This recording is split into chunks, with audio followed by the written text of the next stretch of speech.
What's up? My name is Alex Terranova. I am the host of the DreamMason podcast. Welcome. We started this in 2017 because we wanted to highlight the journey of DreamMasons. There's a DreamMason in all of us. A DreamMason is someone who is awake to their dreams and driven by the passion, the purpose, and the desire to turn that dream into reality. We interview athletes, gold medalists, Super Bowl champions, artists, creatives, 8, 9-figure entrepreneurs, spiritual leaders, and everyone in between. And sometimes we even walk them through challenges that they're currently facing. So depending on whether you're catching this as a regular interview or a playing with problems segment, there is something for you, whether you're at the peak of your journey, at the low point of your journey. I look forward to having you join me on this journey. And I hope that this show helps you unleash your inner Dream Mason. What's up? What's up? Welcome back to the DreamMason podcast. I am your host, Alex Terranova. I'm excited about this episode today. We have a guest who is doing some out of this world things with his life. And I think because of what he's up to and who he is, he's an inspiration of what's possible with what you can do in your career and your business. Before we meet him and get into him, I just want to touch on kind of a few things that have been going on. I have had this very cool breakthrough and realization in my own life recently, and I think this could apply deeply to a lot of you listeners. So over the course of the last 6-8 months to a year, there's been some areas in my life where I was trying to figure out like what was next, and this was a area in some spots in my business, and I was struggling to find out what was next. I couldn't pinpoint it. It didn't feel right. And I kept finding myself in this place where I'd be like, I just feel stuck. I just feel stuck. And I just keep like sitting into that place. And I was like looking for the ways, I'm air quoting here if you're listening, to like get unstuck. But I had this repetitive narrative that I was saying. People would ask me how I was. I'd be like, I'm like trying to figure this thing out. I feel stuck. I'm frustrated, whatever. And I just kept over and over again.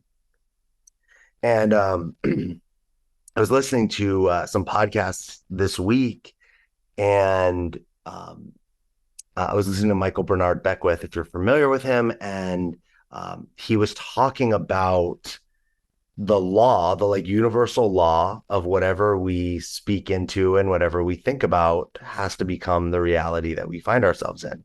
We can't be speaking into we can't be overweight and be thinking about being a healthy person and like taking actions of health. We'd be a healthy person if our mind and our reality has to match up one way or the other. One's gonna give. So you're either gonna change your mind to change your reality, or your reality is gonna be with where your mind is.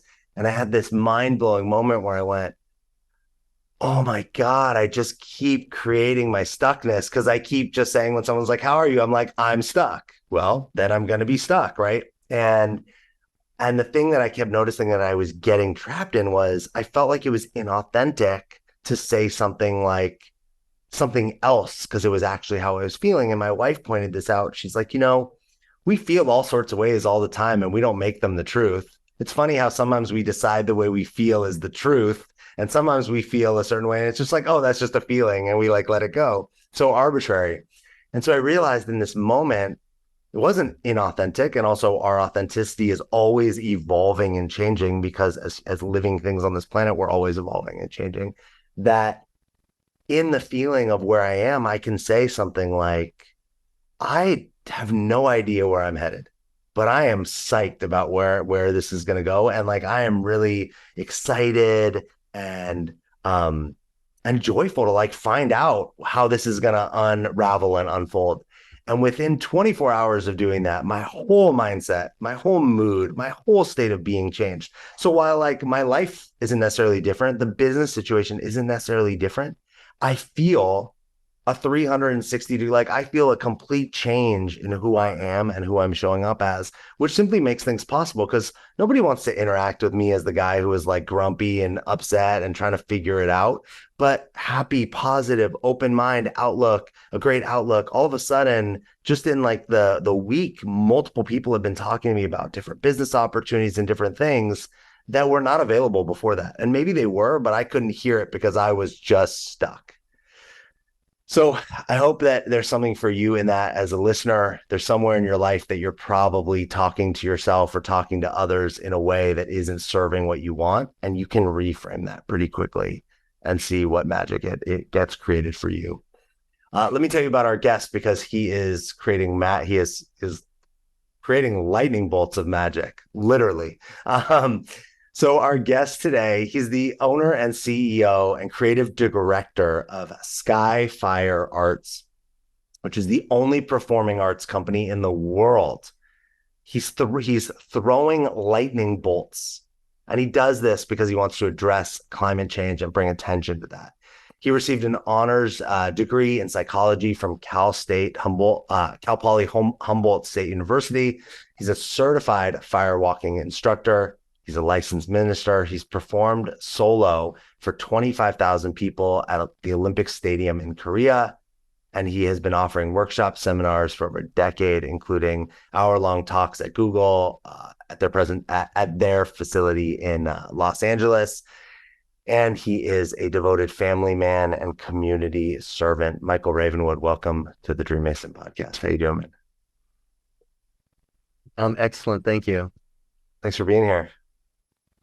Yeah, my pleasure. I'm excited to talk with you. And I love that insight that you just shared. I always ask people after I share something, do you have anything that you want to add to that? Do you have any thoughts? Did it resonate for you? Absolutely. I have a very particular sort of thing that I have been using for a long time in my life and that I teach and in my workshops and whatnot. And I call it, word magic. And, when we talk about magic, like what is magic? We tend to think of it as, okay, where is the place where the immaterial or the intangible touches and affects the tangible? And, there's a part of our brain called the reticular activating system, which is the part that sorts out of all the trillions of pieces of data that we could possibly be paying attention to. What is it that actually enters our awareness or our consciousness? What do we pay attention to?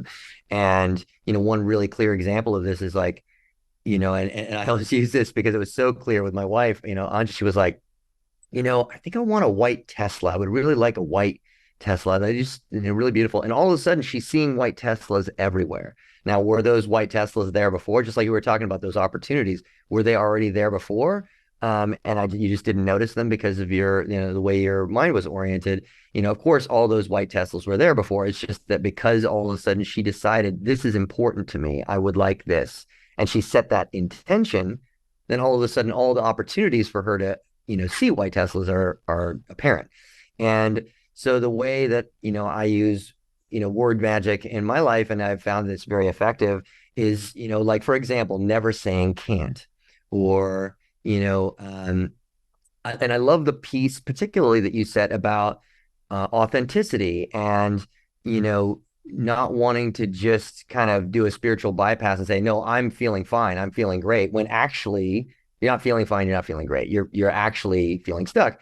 And how do you be authentic to where you are and yet leave possibility? And that's where you went. You're like, yeah, right now, I'm not sure where it is that I'm going. And there is a part of me, that's feeling stuck, or there's a part of me that feels like there's some sort of thing there where I don't really know where I'm going. And that is a little uncomfortable. I feel uncomfortable. And, you know, I am excited for what opens up because it's a mystery right now to me. You can, flip the script and say, instead of feeling uncomfortable about this, it's actually a mystery. Oh, I don't know what it is. Like if I knew everything, if I knew the future, I'd just be like, yeah, I know this can happen. But now I get to be in wonder. I get to be in discovery, like, wow, I don't know what's going to happen. And you kind of key into and connect with that. And, so to me, the way to use affirmations in a really authentic and sincere and true way is to say something like, instead of saying, I am a great artist. Let's say you just started painting or whatever. I'm going to say to yourself, I'm a great artist. I'm a great artist. Because there's a part of you that's going to be like, no, you're not. No, like, really, actually, you need quite a bit more practice and study and stuff. You might say, you know what?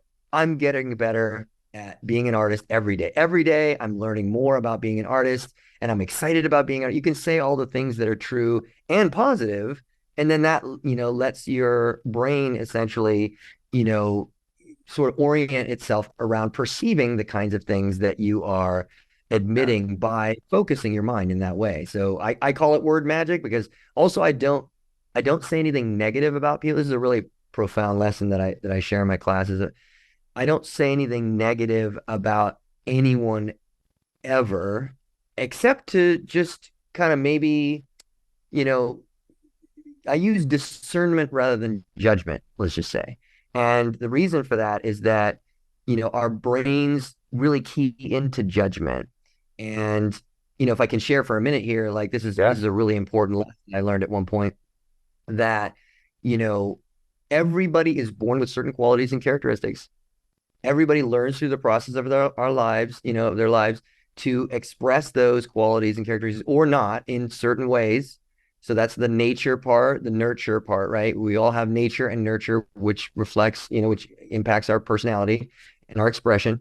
And that's all everybody is doing. We're just doing the thing that we think is the right thing to do from the most, benevolent person to the most horrible person. That horrible person, like quote unquote horrible person that's taking all those really, wicked actions, they just believe that that's the right thing to do. That's the thing that in their lives they have found is like that's what makes a person win, or that's what allows a person to do the thing that is the desirable thing in life. And so really when we judge another person, even if they're horribly misguided, we're also judging ourselves, and we create what I call an atmosphere of judgment in our mind, because there's a difference between saying this person acts in a very selfish way and saying that person is a horrible person. The one is discernment. Hey, this person, every time I've encountered them, they're always talking about themselves, and they're always talking about what they can get. And whenever I talk to them, they're always trying to get something from me. You can acknowledge, oh, okay, I've discerned that this person acts in a selfish way. That's different than saying they're a horrible person. I hate that person, because the difference is, oh, I have discerned this thing about them, and that will guide my relationship with them. But the moment you start judging them, what happens is you start judging yourself, because inevitably and eventually you yourself are going to do things which are not in alignment with your value system. And maybe it's because you're still figuring yourself out. Maybe just like that other person is still figuring themselves out. So the moment you like take all judgment out of your life in that way, all of a sudden, instead of looking at your own mistakes and trying to rationalize them, or looking at your own mistakes and trying to deny them, no, I didn't actually do that. I was doing this over here. Or, oh, I did that. Yeah, but I did it for a very good reason, a very different reason, right? Instead, you can just be like, oh, I did that.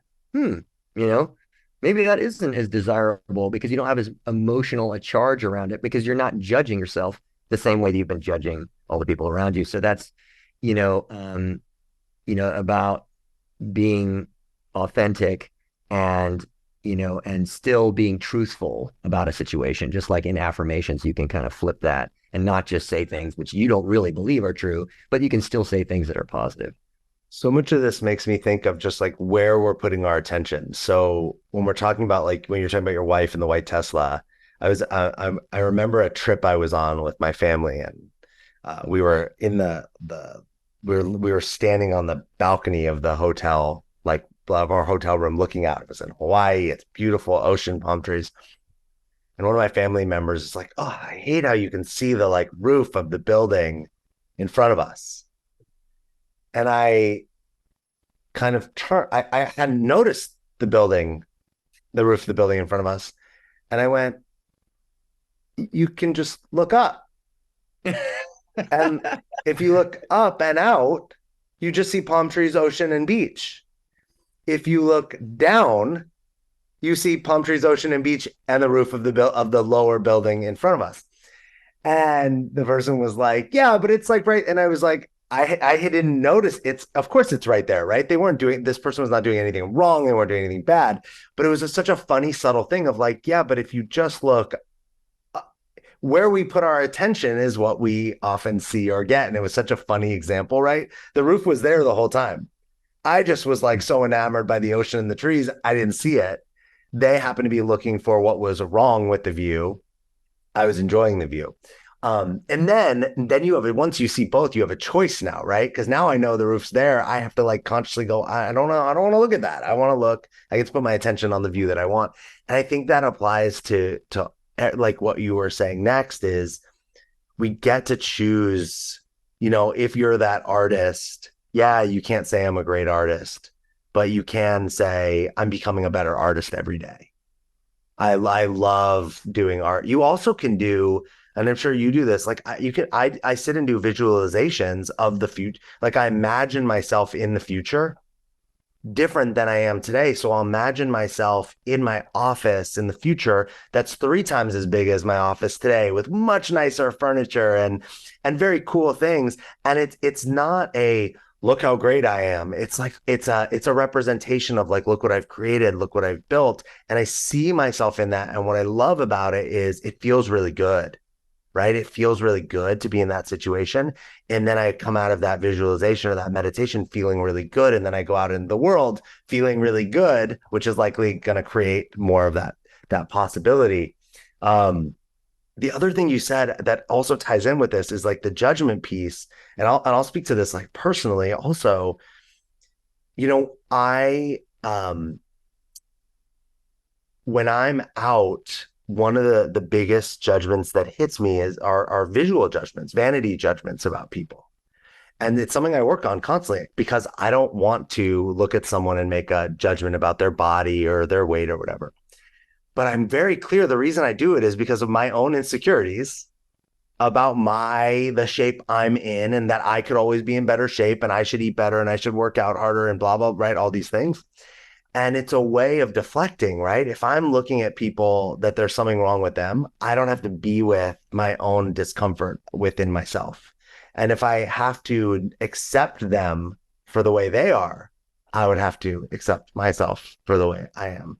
Right. And I think that sometimes so many people I was in a conversation the other day with somebody who was very upset about a judgment that I had. And I was like, no, I'm working on this. I'm really clear that it's about me. I'm like, it's really about me. I'm really clear. I like want it to be different. I don't want to judge because I see it's like I'm not even hurting them. They don't even know I'm stabbing myself.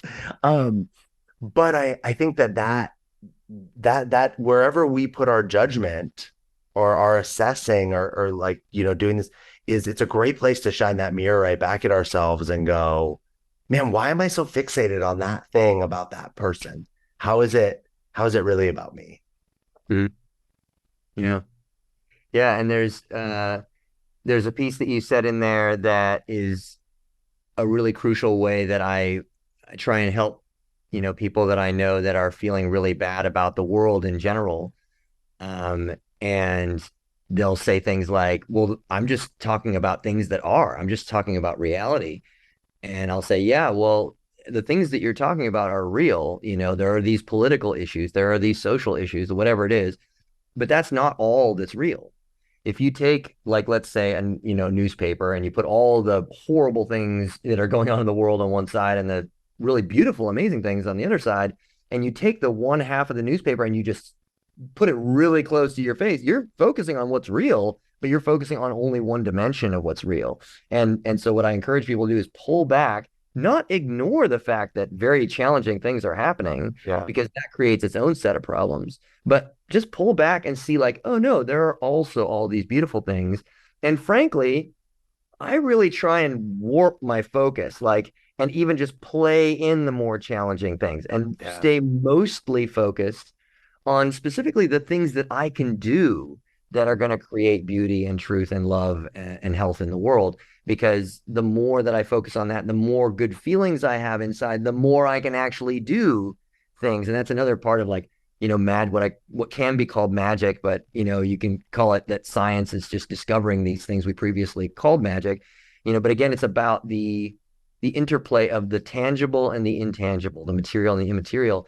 In my mind, if I think beauty, love, health, strength, truth, like all these things are like, I think about the things that I'm grateful for, my son's face, my wife's face, my beautiful home. Like, if I think about those things, that's an immaterial space, a non-physical space that I'm doing that imagining in, but it actually has a physiological effect. I'm dumping different kinds of neurochemicals and Yeah. hormones, things like that in my body. All of a sudden, I'm feeling good, I'm taking positive actions, I'm healthier because my cortisol levels have dropped, I have less sick days at work, I have more money in my bank account. So there's like a whole like physical material consequence from this immaterial or this like, imaginary thing, just like dreams. Like if you have a dream and you do it with yourself in the dream, you wake up, none of the things that you did in the dream physically happened or changed anything.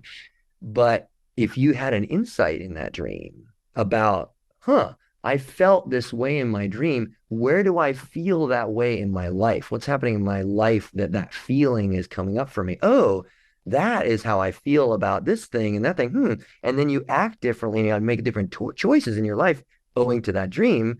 Then that's where the non-physical and the physical space interplay, and you can actually have these profound effects where your entire life will go in a different direction because of things in a non-physical space. So what we're talking about, like when you're saying it's where you direct your mind, it's where you direct your attention and your focus, you know, that is an incredibly powerful sort of tool that we have. And that's very much like what I when I talk about SkyFire Arts, like SkyFire is a name for lightning. And when does lightning happen? It happens when positive and negative ions come into contact and release the tremendous potential from creating harmony where there was a profound, difference. And so that's like a metaphor for masculine and feminine. It's a metaphor for physical and non-physical. But the power of our minds to transform our lives is incredible. And when we learn to do that, for example, the whole bigger office, one more wonderful car, these are wonderful things to have as goals. Yet the reality is that we don't actually want that thing. And what you're keying into and you're envisioning is we don't actually want that thing. What we want is the feeling that we Yeah. have inside or that we imagine we might have inside once we get that thing. Yeah. And we actually already have all the chemicals that would be Yeah. released in that circumstance right now. And if we envision ourselves there, literally the same chemicals are being released. And yet you don't want to just sit. I mean, some people do, just sit in a cave and just drive themselves into happiness, whatever. But I think there's an interplay also between like, yeah, envision it, live there, and move there physically. Like get a little bit better physical situation all the time. Move in that direction. Just realize that it's a moving target, and Mhm. that like as you get a new situation, better this, better that, your baseline is just gonna come up Mhm. to that level. And so now you're going to be potentially irritated or disappointed by even the smallest things because now you have everything just kind of coming to you. And part of life and really driving ourselves into a state of continual happiness is about intentionally challenging ourselves periodically. Now, if your life has a super challenging phase, Yeah. intentionally just balming yourself and caring for yourself and just being gentle to yourself is important. But a lot of times, particularly in this culture, we get things like so fast. It's about like systematically challenging ourselves so that our baseline of expectation moves down so that when wonderful things happen, they're like even yet more amazing. Yeah. Yeah, we often don't even have the feelings. I think so much of like we're so often focused on the thing we want and the result that we don't even celebrate it or feel it when we get it. Mm-hmm. And I'm with you. Like, yeah, it's like when I think about that, like the office or the car or whatever, it is about the feeling. It would be about sitting in the space and feeling like all my needs are met. And look what I've created and done to create this. Look at all these things I've accomplished and these people I've impacted, right? Like that's the and to me, I agree with you because if I want that feeling, I can pretend and sit, but I also have to go actually do things to create it for real. But I think like that idea of like, hey, if I don't feel good, if I'm moody and I'm miserable, it's going to be harder to, it's not that to say that you can't be successful and be moody and miserable. There's people that do it. Um, there's plenty of people that do it. But like, what's the experience like for them, right? Like, what's that ride that they're on? I'm reading a book about the Lakers in the '80s, and it talks about like Magic Johnson and Kareem Abdul-Jabbar. They're both incredible athletes. And for the most part, it describes Kareem Abdul-Jabbar as being pretty like upset and angry and miserable and quiet and alone. And Magic Johnson being like just like happy and a party and then both being great. And And if you're like on the ride, it's not like who's better, who's worse. It's like what's the ride you want to have while you're on your way to success, which they both got. What's that? Do you want to be on the teacups? Do you want to be on like the big roller coaster? Do you want to be on the ride with the loops? Like that's the part that I think we get a lot of say in, right? With regards to all the stuff in life is going to happen to us. Like it's going to happen when we don't get to control that. But how do we want to experience that journey while we're on it? Um, I want to transition and talk about what you do with creating lightning bolts at like shooting fire out of your body, out of your hands. You talked about a minute ago SkyFire Arts. Will you describe for people that are listening, like what does this mean? Like when you say that, it's I've seen what you do, so I get it. But if somebody can't see it, like how do you describe this? Sure. I'd love to start by even telling the story of how I got into it, Sure. because it's a pretty magical moment in my life. So I was thinking one day to myself, I'd been a fire dancer for a couple of years. I was like, God, how I love to spin fire. The roar, the flame, and the light and the shadow, and it's just so beautiful and it's so powerful. And the kinesthetic experience of just whirling around, so ecstatic. Like, and then all of a sudden it just occurred to me, like, what would it be like to dance with electricity? That's another primal energy. It's thrilling, kind of dangerous. Like, thrilling. What would it be like? And my big idea, to be totally transparent, was to like, get some stun guns, get a pole, strap them to the pole, tape the buttons down so they continually fire, and get a pair of goggles and a groin cup, and go probably do something stupid. And so I even started to like buy the pole. I bought the stun guns. I thought to myself, oh, if I'm gonna ask performers to dance with this thing, like I will have to know what it's gonna do to them. So I like hit myself in the arm with the stun gun. I was like, okay, that hurt really, really bad. It made my arm jump, but it's not going to kill you. So, the groin cup and the goggles are probably going to be sufficient, a safety gear, maybe leather. And then before I could really get very far with that, I was standing in line getting a coffee, and the guy standing next to me in line starts talking to the woman over the counter about his lightning project. It's about 2 weeks after my epiphany, or whatever, my inspiration. And so I'm like, what? So I'm like listening and listening. And I couldn't help myself. I turned to him like, excuse me, I don't mean to eavesdrop on your conversation, but this is too weird. I'm a fire dancer. I was just thinking about dancing while I tell my story. And he looks at me and he's like, that is really weird that you would think those thoughts and run into me, because I build some of the largest Tesla coils in the world. Now, Tesla coils are these devices that throw long arcs of electricity. In his case, 15-foot long arcs of lightning. And he's like, not only that, but I have designed a high voltage protective suit in which you can effectively dance with lightning. And, in my research since, I've discovered that pretty much is the only person that was putting other people in their suit. There's a few other people in the world that have Tesla coils and do performance with them, but he's the one guy who was like putting other people in suits and doing things, whatever. And so I said to him, can I get your number? So, I eventually, collaborated with him. There's even more kind of weird magical stuff like to put us back in touch after years of not being in touch. And I won't go into all that, but that's kind of foundation of it, is that I have this suit that I've bought at this point, and we have these Tesla coils. Will you just speak to what, for someone that doesn't know, what is a Tesla coil? What does that mean? It's a resonant transformer. It's a device that it's an electronic device that takes electricity, and it bounces basically bounces it back and forth between a primary and a secondary coil. And there's a toroid on top of it, this shape that is the most efficient way to have electricity move, but in this certain device. And off of this toroid on top, what was, the way it was described to me in a very like kind of layman's terms is, imagine if you had a bell and you rang that bell. And then right at the right moment, you struck that bell again, like right, just like when you push somebody on a swing, you push them and then you wait till they're right at the top and then you push them again. And Yeah. even though you use the same amount of force every time, they might go farther and farther because you've hit them right at the moment, right when, your force is most effective. And so the bell rings louder and louder until eventually the bell cracks because the vibration is just so great. that the physical structure of the bell can't handle it. And so that is essentially what happens, is that the primary and the secondary coil are bouncing this frequency, this electrical current back and forth, until eventually it just breaks off of the toroid on top. So anyway, that's the name of the device is like the Tesla coil, and it's because it was invented by Nikola Tesla, who is the same person who invented the electric motor, which is hence why the company Tesla Motors, or Tesla now, is called that. But he also invented most of the patents for the radio. He invented AC power, which is the power we use for pretty much everything, except for Tesla Motors. But battery power is DC.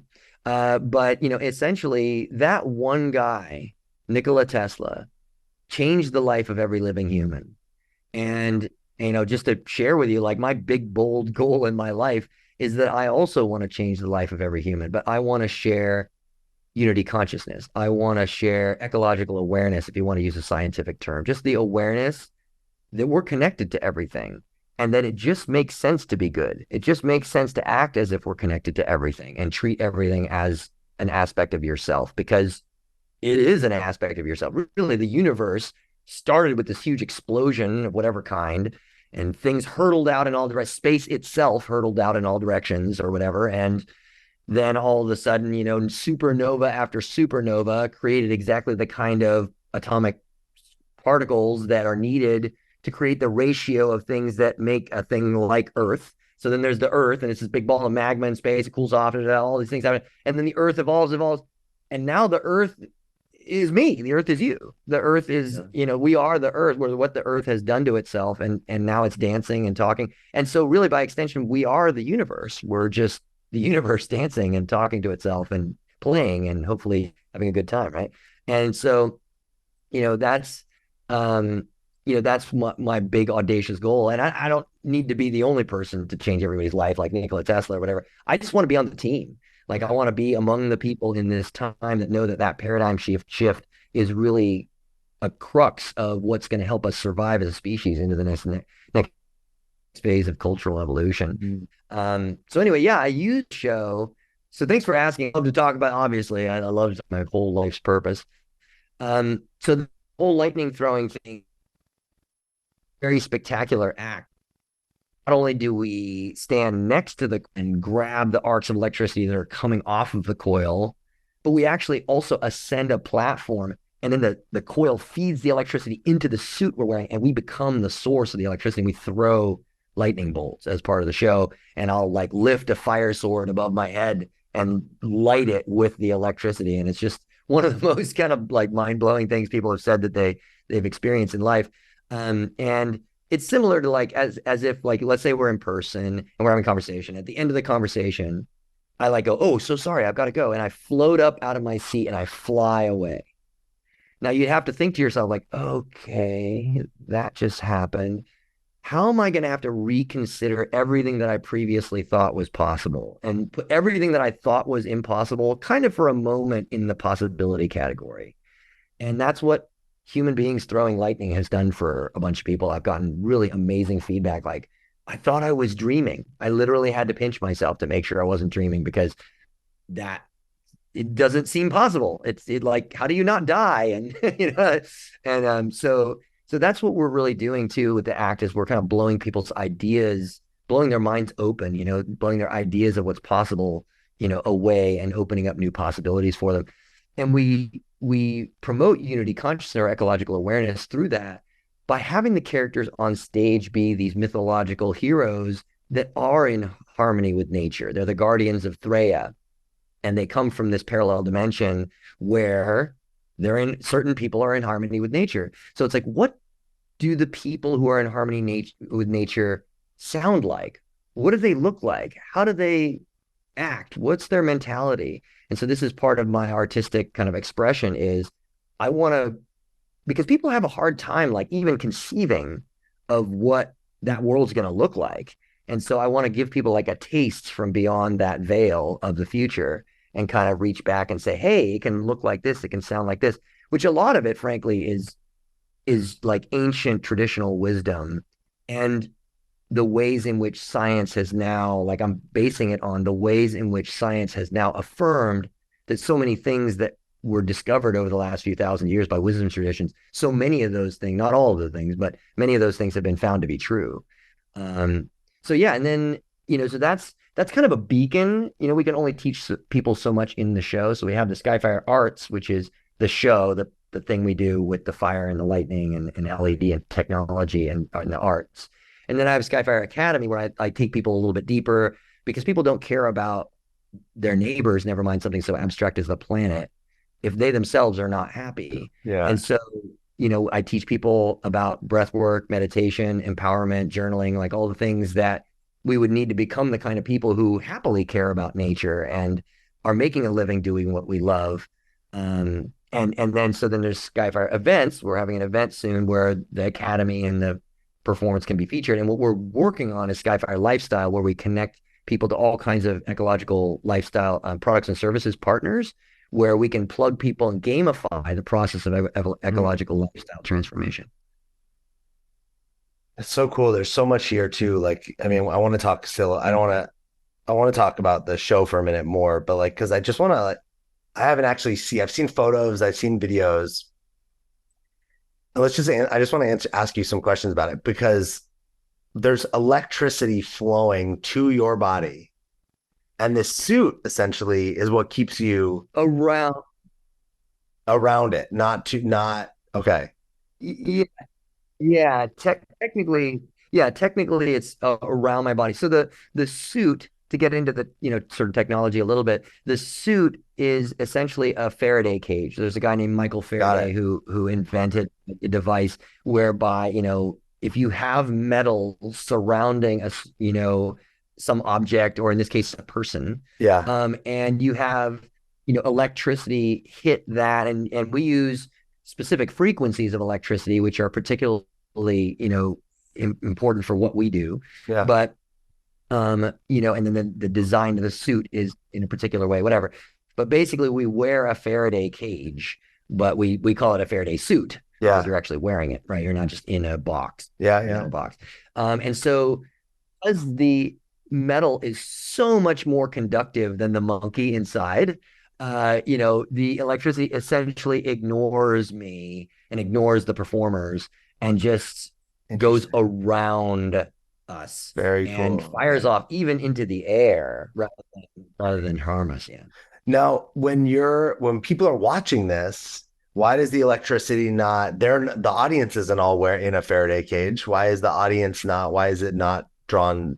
I don't, I'm not an expert in electricity, right? Why is it not drawn to the people that are watching?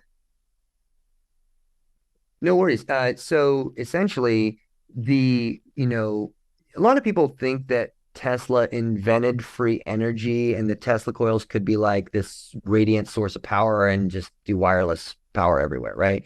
But the reality is, as far as I understand it, that it does fire electricity off in the air. And if you had like a light bulb or something that requires a very small amount of power and you had it relatively close to the Tesla coil, it will be powered by the ambient power in the air. It's just like now we have these pads that you can put your phone on and you don't actually have to plug it in, it just charges it up, right? But the fall off in energy and in power at a distance is really rapid. So, the place where the arcs are super powerful is like right next to the coil. Even a little bit farther from the coil, it's less powerful. And then, for example, we have two sizes of coils, or like regular Tesla coils, where it's like 7 foot long arcs.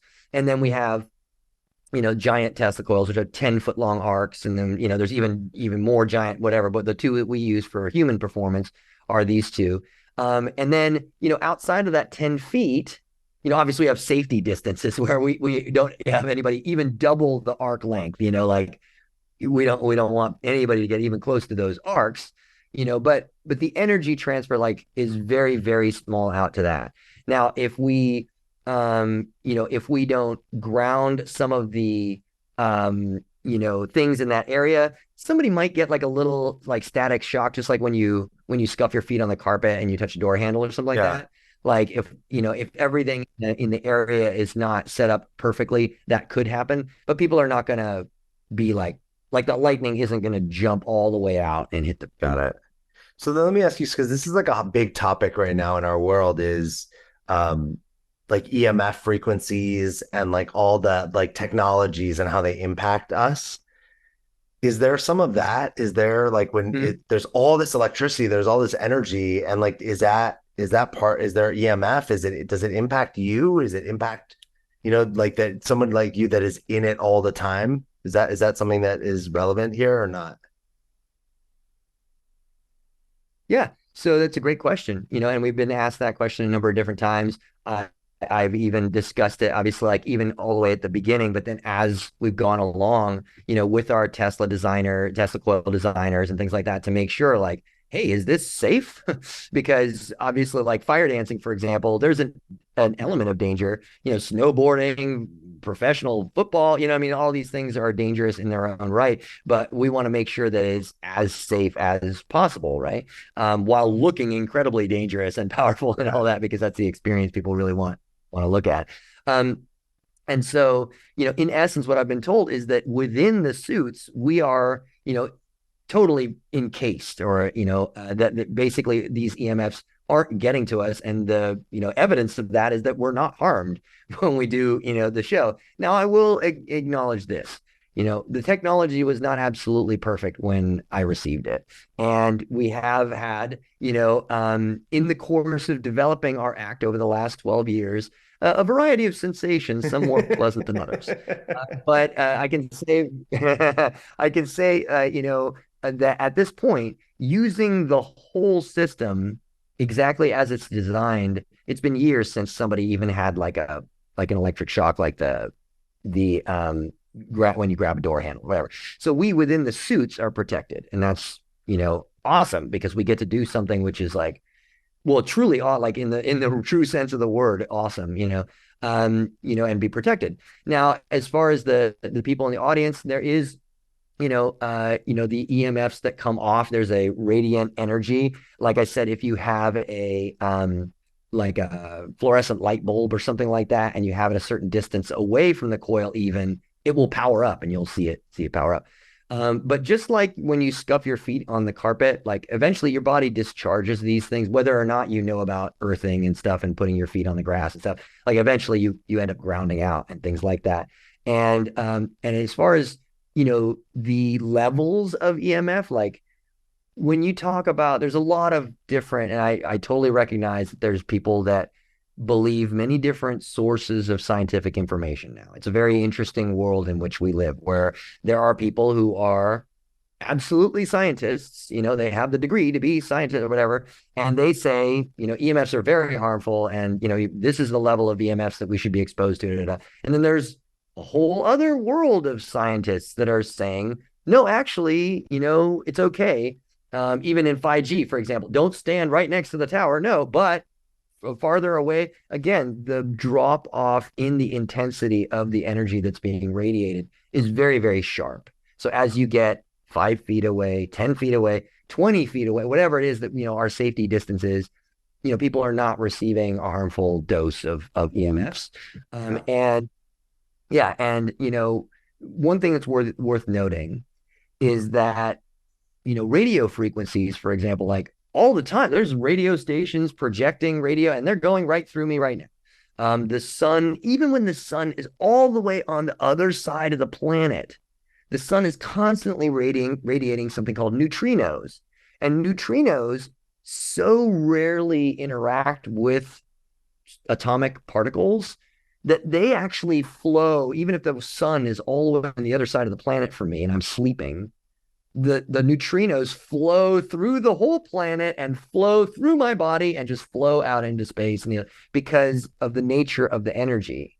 And it's tempting to think, oh, it's there, it's energy, it's affecting me. But actually, there are layers of our existence, if you want to call it, or whatever, and there are types of energy that are very harmful, and we should be aware of them and conscious of them, and limit our exposure to them, and or take special measures, et cetera. Like we wear the suit, for example. Like I'm not going up to that Tesla coil without a suit on. You better believe it. Not a chance. But there are ambient sources of energy all the time that we're around that are not, but the smallest amount harmful to us. And what we need to do is eat healthy and exercise and drink water and do all these things. And then our body naturally has systems to heal from all of that. So I hope that answers your question. Yeah, yeah, it's great. I love it's a great answer. And informative of like I didn't know that about the sun, but also just the different varieties of energy, just like the different varieties of anything, and everything impacts us differently. Um, Tell me about, so I know we're I want to respect our time, and I know you have a show, you got a show coming up in San Diego. What do people need to know and want to know about the show that's coming up? Yeah, thank you for letting me share on this. It's, the most exciting thing for me right now because it's been over 10 years since we've done a self-produced event. We've been working, for clients in Korea and Brazil and Canada. We've been, on the East Coast, we've been doing all these different shows for other people's events for a long time. And we're at last again doing our own show, which really lets us put the focus on climate change. It's a climate change fundraiser. We're donating 15% of our profits. Project Drawdown is coming out, going to do the keynote address on what are the most leveraged things that we can do to impact climate change and make it manageable for ourselves in our lives. And there's sustainability is sexy. Is going to do a presentation. We got like a number of different really great presenters that are going to speak on that topic, and that is ultimately what it's about. And so, but also, you want to draw attention. So there's going to be our show. We're going to do our main show. It's about 20 minutes. And it's going to be in the evening time. We're going to have a couple of short shows after that as well. Just so people who arrive later and want to be there for the dance party get to see the show. We're doing our first show at 7 because we want families to be able to come and bring their kids because Alex, the kids go bananas for the lightning throwing. They're like, oh my God, really? And so, it's a family friendly event. Starts at noon. Workshops start at 12:45. Give people a chance to arrive. We got flow arts workshops, which are all family friendly. We want to make fitness fun. So we have these, workshops where we teach people how to spin a hoop, how to spin a staff, how to, work with props to basically dance and get a workout. And you can even make your workout like a thing you do with your kids. And so that's, family friendly flow workshops. We also have like, workshops for the adults. So that's 1 to 5. I'm actually teaching a workshop. I used to teach a couple workshops, but one in particular that I'm excited about. We are actually selling tickets so people can get in the suit and throw lightning. And I think this might be the first time in history that anybody has sold tickets where people, can throw lightning. And so, it's a fundraiser. So those tickets are more. And then we have other like Tesla Coil interactive experiences, which are VIP tickets. But then general admission, like $44 or, 13 to 20, it's $22. And then kids 12 and under are free. So it's really, we wanted to make it a family friendly event. And so that's kind of daytime is the workshop, reality workshops and presentations. And we also have vendors and, we'll have food there. It's kind of a mini festival. Nice. And then, 5 o'clock is when the music starts. We're going to get, a banging dance party rolling during the day. We want to have people, enjoy time while it's bright out. And so 5 to 7 will be, a DJ set, then the show. Then there'll be a DJ, lineup all the way until 1 in the morning. And we're really excited. Donald Glaud's he's a legend. He's going to come out and spin Kaztech, Ben and On. We're really, really excited about our lineup. And so then, that's the evening portion. And that's also when people will have the interactive Tesla experiences aside from lightning wielding. That's earlier in the day. So yeah, shows, dance party, workshops. We're going to have a silent auction. Again, we're raising money for climate change. And that's one of our main, focuses. Obviously, we want to give people a good time, yet, really want to make sure that our good time is in the context of things that we have done to share, Mm-hmm. the abundance of this country and our circumstance here in the United States. So we want to try and help create a situation where people everywhere are benefiting. And climate change is the one issue where it's like if we can address that, then people all over the planet are going to be affected. So if people want to like check it out, it's skyfirearts.com/infinite infinite dash energy after skyfirearts.com. So that's the page where people can see the event video, see what we got going on. They can click for tickets there as well. And for people who are, of your audience here, you can use the friends and family code for a discount. So all capitals, friends and family. If you put that in at checkout, you get a little discount for listening to the Dream Mason podcast. And yeah, I don't know that there's anything else that I should say about it, except for that, if you want to see something that hardly anybody in the world is doing, and at this point, there's no other groups in the world who are using Tesla coil performance to try and, in a mythological ritual cirque theater, to promote climate change or to make, a significant impact on society and culture. And so, if you want to see something totally unique, bring the family, or just come out and party, whatever. Thanks, Michael. This is awesome. So October 7th, I don't know if you actually said the date, but it's October. I didn't. Okay, Thank you. yeah, it's October 7th. So like a month from now, basically, for a month from when we're sitting down to record this, and this will be out pretty soon. So there'll be 12 p.m. to 1 a.m. DJs, dance party. I'm like looking at the picture of the lightning and the fire right on the flyer. Kids are free. This is awesome. It's in San Diego. And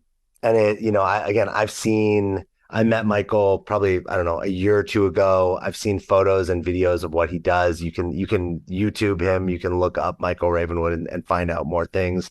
But this is the type, if you're in Orange County, this is like worth driving down to San Diego for. Even if you're in LA, it's a whole day event. I mean, this is a really cool thing. And it's something that you're not going to see very often. It's not like this is happening the following week or the following month. This is a unique opportunity. So I really recommend people checking out, because you were talking about kids getting their minds blown, but like I saw videos and I was like, what? Like, this doesn't make any sense. So Michael, thank you so much for being here. Thanks for just sharing like your mindset, your perspective, the work you're doing in the world. Thanks for caring about the planet and caring about humans. Is there anything you want to say to just kind of leave the audience with? Hmm. I think that I really said it already, so I'll just reiterate it, that, I believe, and a lot of science has proven that the key to living our dreams and masoning or fashioning our dreams out of our reality is our mindset. It's our mental focus, and it's how we use our mind. And really that is, kind of that bridge I was talking about between the immaterial or the non-physical and the physical. And really it's kind of magic, but science has begun to like plumb its depths and understand it. And it's just, a part of, it's not supernatural. It's natural. It's just the natural is more amazing than we kind of ever thought was possible. And so, if you're feeling challenged in your life, if you're whatever it is, like just continue to explore the ways in which you can change your mind. Because as you said earlier, Alex, like we don't get to control what other people are doing, what's happening in the world, the cycles, the, flow of what's going on in the world. But if we do take the reins of our own mindset, then whatever is going on out there, we can ultimately and eventually make ourselves, and make our way into the kind of world that we want to see. So that's the encouragement that I have, for anybody out there who is experiencing any challenge or struggle. Like you have the power within, like it's in your mind. And so, continue to explore, people like you, Alex, who are, doing, is providing information on this subject, and it's out there and within. Yeah. I think to remember too, big thing is like it's baby steps. There's no, we set ourselves up often for like heartbreak or like disappointment when we're just like, I got to change overnight, right? Like I got to change my body or my mind or my mindset overnight. And it really is, I say to clients all the time, like you've been doing this thing you've been doing for 30 or 40 or 50 years. You just realize you want it to be different. It's going to take a little time. You became really good at whatever you were doing. You've been practicing for a long time. And I even noticed, myself, I've been on, let's just say, a journey of personal growth, spiritual growth, like for almost a decade now.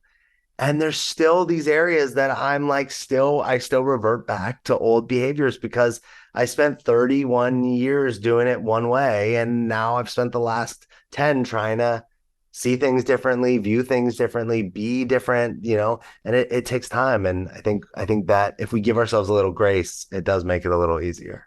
That it's practice and it takes time. Just like I love when you said you've been doing this work with lightning for like 10 years and it takes time. It took time to get it right. Michael, thank you so much for being here. I appreciate you. I'm excited to see the show. Everyone, go check out the show. We'll put all the links in the podcast, and you can just find out more information about Michael and SkyFire Arts and all the things he's up to. And we will see you next time. Thanks for listening. Honestly, I'm just a rebel who found a cause and has a dream, and I'm super grateful for your support. If you got anything from this, please help me out and share this podcast with one person today. You can find me at thedreammason.com or at inspirationalalex on Instagram. You are a dream mason because your dreams don't build themselves.